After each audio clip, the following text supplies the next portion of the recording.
நிதிஷே சொல்லுங்க. எப்பா எப்பா எப்பா எப்பா இந்த ஜிம்பாப்வே டூருக்கு அப்புறமா வந்து அண்ணா சஞ்சு சாம்சன் இந்த இடத்துல இறக்கக்கூடாதுன்னு இந்த இடத்துல இறக்கணும்னு சொல்லிட்டு முதல் நாள் ரிவ்யூலேருந்து 4வது பிளேஸ் தான் அவருடைய கம்ஃபர்டபுளான பிளேஸ்ன்னு சொல்லி பீடாக் என்னடா கணிக்கிறாரு, அதை விட பயங்கரமா நீ கணிக்கிறன்றத நான் இந்த இடத்துல ரொம்ப ஆணித்தரமா சொல்றேன்டா. கணிக்க ஒண்ணுமே இல்லைண்ணா. இல்ல நீ சொல்லிருந்த அந்த இடத்துல இறங்கினாதான் அடிப்பாரு. 1 டவுன் இல்ல 2 டவுன் தான் அவரோட பொசிஷனே. இறங்கினாரு 50 அடிச்சாரு. அதுல ஒரு 6 அபாரமான ஒரு தூரத்துல தூக்கி அடிச்சாரு. அதெல்லாம் சரிண்ணே. ருத்ராஜ் கைக்வாட டிராப் பண்ணதுக்கெல்லாம் என்ன காரணம்?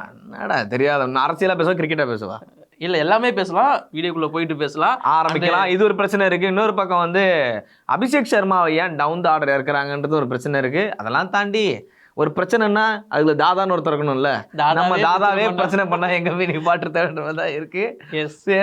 அதை பத்தியும் பார்க்கலாம். அதுக்கப்புறம் நம்மளுடைய கௌதம் கம்பீர், அதாவது இந்தியன் டீமோட ஹெட் கோச்சா புதுசா நியமிச்சிருக்கிற கௌதம் கம்பீரோட டூர் இருக்கு இல்லையா. ஸோ இந்த பக்கம் T20, இந்த பக்கம் ஓடி ஸ்ரீலங்கா கூட போறாங்க. ஸோ அந்த டூரை பத்தின டீடைல்ஸ் தான் இந்த வீடியோ. ஆரம்பிக்கலாமா?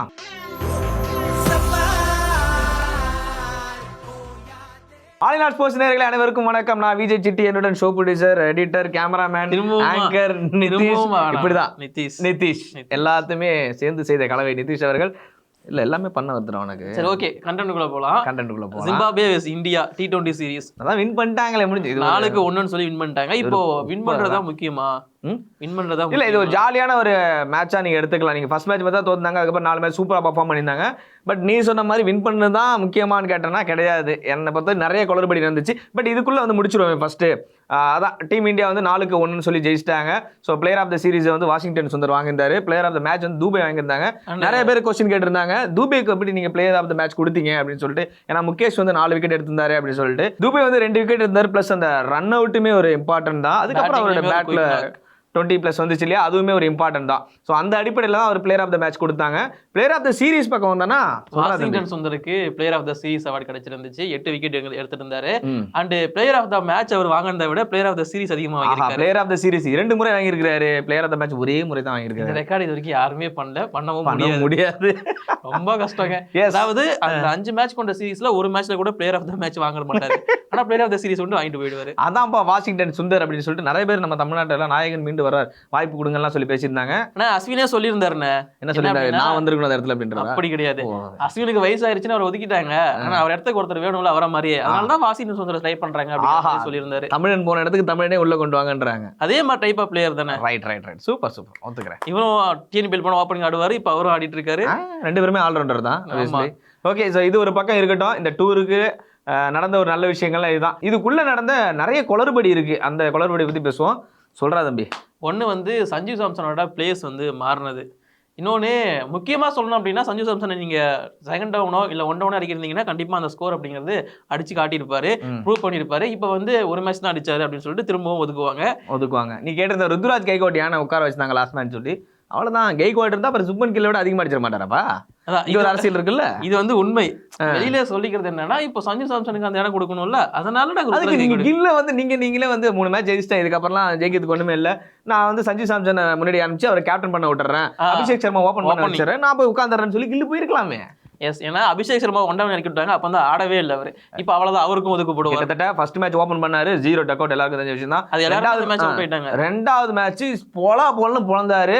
என்னடா அடி அப்படின்னு. அதாவது ஜிம்பாப்வேல போய் கிறிஸ்கெயில பார்த்த மாதிரி இருந்துச்சு. 6 அடிச்சு பொழந்துட்டு தான் மனுஷன் 100 அடிச்சாரு. அதுக்கப்புறம் டவுன் த ஆர்டர் இறக்குனாங்க. அதுக்கப்புறம் அபிஷேக் சர்மா எங்கன்னு கூகுள்ல தேடுற மாதிரி ஆயிடுச்சு. இல்ல, கில்ல ஒரு நல்ல கேப்டனா இருந்திருந்தாருன்னா அபிஷேக்கையும் ஜெய்ஸ்வாலையும் ஓப்பனிங் ஆட விட்டுட்டு இவர் 1 டவுன் ஆடி இருக்கலாம். சூப்பர். இந்த இடத்துல இந்த பாயிண்ட் வச்சாகணும். இந்த 4 மேட்ச் நம்ம ஜெயிச்சோம்ல, இங்க வந்து கில்லோட கேப்டன்சி சூப்பரா இருக்கு, வெளில போனதுன்னு நினைச்சீங்கன்னா கிடையாது. அந்த இடத்துல நீங்க வாஷிங்டன் சுந்தர கேப்டனா போட்டிருந்தாலும் சரிதான், இல்ல முகேஷ் குமாரே நீங்க கேப்டனா போட்டிருந்தாலும் சரிதான், டீம் இந்தியாவோட பர்ஃபார்மன்ஸ் வேற லெவல்ல இருந்ததால மட்டும்தான் ஜெயிச்சாங்க. என்னை பொறுத்த வரைக்கும் கில் கேப்டன்ஸ்ல நான் பெரிய கிரெடிட்ஸ் கொடுக்கவே மாட்டேன். அவரை திரும்பவும் கேப்டனா தான் நாங்கள் கண்டினியூ பண்ணுவோம் அப்படின்னு நினைச்சாங்கன்னா டீம் இந்தியாவுக்கு அது ஆபத்து. T20க்கு அவர் தேவை இல்லதான்டா தம்பி. ஹர்திக் பாண்டியா இருக்காரு, ரிஷப் பண்ட் இருக்காருல்ல. சூப்பர், சிம்பிளா சொன்னேன். அதேதான் உண்மையான விஷயம் தான். இனிமேல் அடுத்த ஜென்ரேஷன் அவங்க தான் அப்படின்னு ஃபிக்ஸ் ஆயிடுச்சு. நீங்க ஜெய்ஸ்வாலையும் அபிஷேக் சர்மா நீங்க நல்லா புஷ் ஆன் பண்ணலான்றது ஓகே. இவங்களை ஓடிஐ பக்கம் கான்சென்ட்ரேட் பண்ணலாம். சுப்மன் கில், விராட் கோலி இவங்கெல்லாம் ஓடிஐ பக்கம் தான். விராட் கோலி ரொம்ப தெளிவு. பட் சுப்மன் கில் சின்ன பையன்றதால நான் இன்னும் கொஞ்சம் T20 ட்ரை பண்ணி பார்க்கறேன்னு சொல்றேன். ட்ரை பண்றது தப்பு கிடையாது. பட் யங்ஸ்டர்ஸ் எல்லாமே இன்னும் பின்னாடி இருக்க பிளேயர்ஸ் எல்லாம் வேற லெவல் ஆடிட்டு இருக்கும்போது அந்த மொமெண்டமே பாதிக்கப்படுது அப்படின்றத நான் பார்க்குறேன். அபிஷேக் சர்மா மாதிரி ஒரு பிளேயர் நீங்க எடுத்து போய் 4ஆவதா இருக்கீங்கன்னா இந்த ரிசல்ட் தான் எனக்கு ஒன்று அவரை நீங்கள் ஓப்பன் பண்ணுங்க இல்லை அவரை இறக்காதீங்க, இவ்வளோதான் நடக்கணும். நீங்கள் 4வது இறக்க வேண்டிய இடத்துல அபிஷேக் சர்மா இறக்கி விட்டு சஞ்சு சாம்சன் பிளேஸ் எடுத்தீங்கன்னா அப்போ சஞ்சு சாம்சன் எனக்கு பாதிக்கப்படுறாரு. அதான் கில்லோட ஒரு செல்ஃபிஷ்னஸ்னால மற்ற பிளேயர்ஸோட பொசிஷன் வந்து பாதிக்கப்படுது. இந்த சீரியஸே குளறுபடி தான்டா. முதல்ல பாரு 4 ஓப்பனர் பிளேயர்ஸ் 5 ஓப்பனர் பிளேயர்ஸ் எல்லாருமே மேலே டாப் ஆர்டர் அடிச்சுக்கிறது. ருத்ராஜ் கைக்வாட் நல்லா ஆடிட்டு இருந்தாரு, அவர் வந்து ரெஸ்ட் பண்ணிட்டாங்க.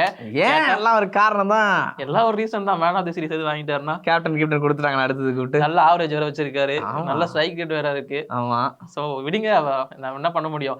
ஆனா இந்த பக்கம் பவுலிங் யூனிட்டை பொறுத்த வரைக்கும் சிவம் துபே வந்து ஆல்ரவுண்டரா மாத்த ட்ரை பண்ணிட்டு இருக்காங்க. ஓரளவுக்கு நல்லா தான் பண்ணிட்டு இருக்காங்க. மாத்த ட்ரை பண்ணுவாங்க. ஒரு 6 மாசம் முடிச்சவன இங்க வந்து இம்பாக்ட் பிளேயரா உட்காரான்னு சொல்லி உட்கார வச்சிருப்பாங்க சென்னை சூப்பர் கிங்ஸ்ல. அவரை அவ்வளவுதான்.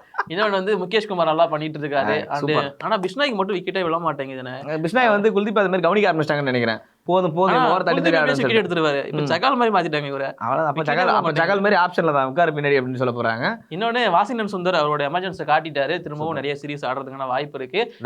இப்போ வந்து ஸ்ரீலங்கா சீரிஸ்குள்ள என்ட்ரி ஆகும். ஆமா, கௌதம் கம்பீருக்கு எதிராக 3 ODI 3 T20 ஆட போறாங்க. கம்பீரோட எரா ஜூலை 27 ஸ்டார்ட் ஆகுது. எஸ், கௌதம் கம்பீரோட எரா ஸ்டார்ட் ஆக போகுது. சோ T20 இன்டர்நேஷனலுக்கு யாரு கேப்டனா போவாங்க, ODIக்கு யாரு கேப்டனா போவாங்க. ஏன்னா ரோஹித் சர்மா, விராட் கோலி, ஜஸ்பிரீத் பும்ரா மாதிரியான சீனியர் பிளேயர்ஸ் எல்லாம் ரெஸ்டட்.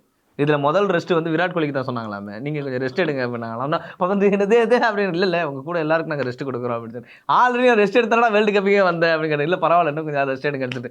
ஏன் சச்சினோட ரெக்கார்டு இங்க உடைக்கப்படுன்ற ஒரு பயம் எல்லாருக்கும் இருக்கு பாரு. இல்ல அதுக்காக ரீசன் இல்ல, அப்பதானடா சொல்லுவேன். நீங்க வேணாடா உட்கார வைக்கிறீங்க. கேட்டதுக்கு பதில் சொல்லுங்க. ODIக்கு யார கேப்டனா கொண்டு போவீங்க? ODIக்கு T20 பொறுத்த வரைக்கும் ஹர்திக் பாண்டியா தான் கேப்டன். அதுல எந்த மாற்று கருத்தும் கிடையாது. இன்னொரு அவ்வளோதான், 7 வருஷம் நீங்கள் அவரை தான் நீங்கள் வச்சிருக்கணும், வழியே கிடையாது. வைஸ் கேப்டனா ரிஷப் பண்ட் தான். ஏன்னா இன்ஜுரிஸ்கள் நிறைய ஏற்படும் போது அங்கே தலைவன் வருவான். ஸோ ஹர்திக் பாண்டியாவுக்கு முன்னாடியே ரிஷப் பண்ட் தான் கேப்டனாக பார்த்தாங்க ஃபர்ஸ்ட்.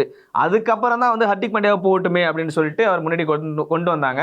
அதனால ஹர்திக் பாண்டியா இருக்கலாம். ஸோ ODI பொறுத்த வரைக்கும் KL ராகுல் இருக்காரு ஆப்ஷனில். மேபி அவரை எடுத்துகிட்டு போவாங்கன்ற நம்பிக்கை இருக்கு. சஞ்சு சாம்சன் டேய் பிளேயராகவே அவர் எடுத்துகிட்டு போவாங்களான்னு தெரியல எனக்கு.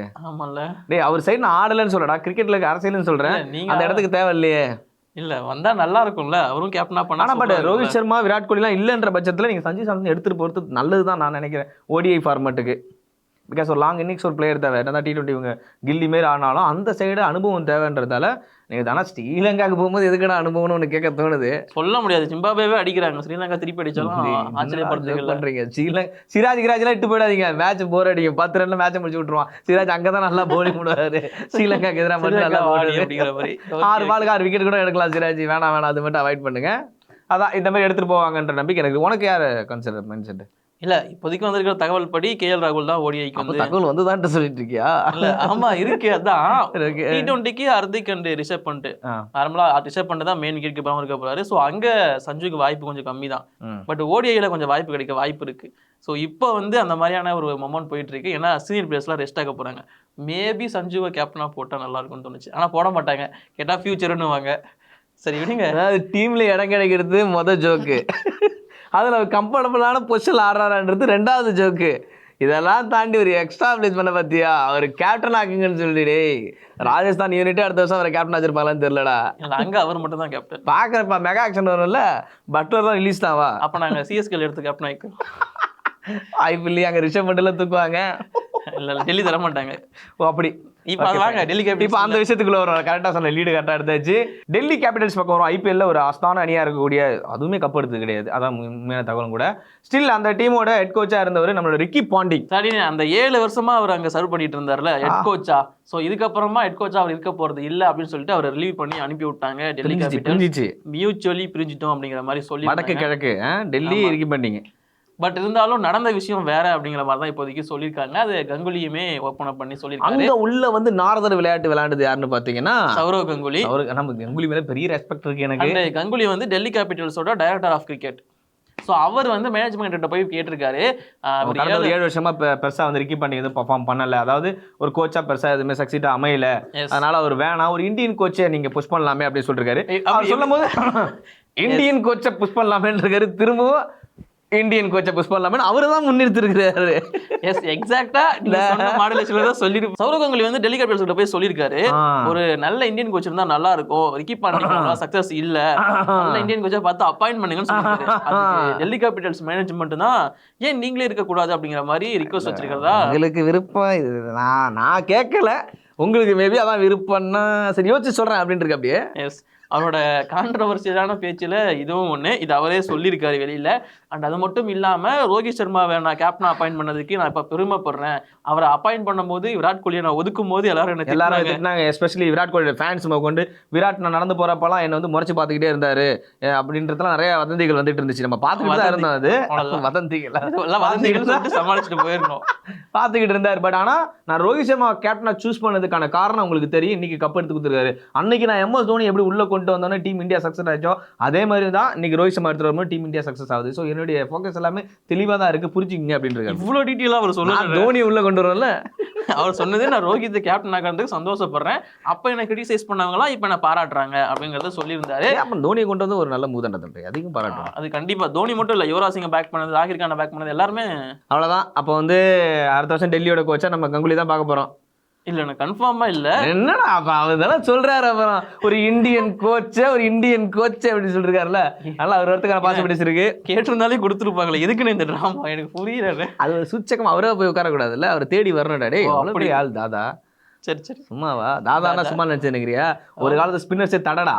சரி ஒரு பக்கம் பார்ப்போம். 27ஆம் தேதியிலேருந்து ஸ்ரீலங்கா டூர் ஆரம்பிக்க போகுது. ஸோ பார்க்கலாம். T20 ஒரு பக்கம், ODI ஒரு பக்கம். காத்துருங்க தொடர்ந்து நம்ம சேனல். இல்லாம ஒலிம்பிக் வந்து ஸ்டார்ட் ஆக போகுது ஜூலை 26. அதையும் நாங்க கவர் பண்ணுவோம். மறக்காம அதுக்காக சப்ஸ்கிரைப் பண்ணி வச்சுக்கோங்க. சம்பளம் போடுறாங்கன்றதுக்காக எல்லாத்தையும் கவர் பண்றோம் நம்ம. சரி ஓகே, அவ்வளோதாங்க. நம்ம சேனலை கொஞ்சம் சப்ஸ்கிரைப் பண்ணுங்க ப்ளீஸ்.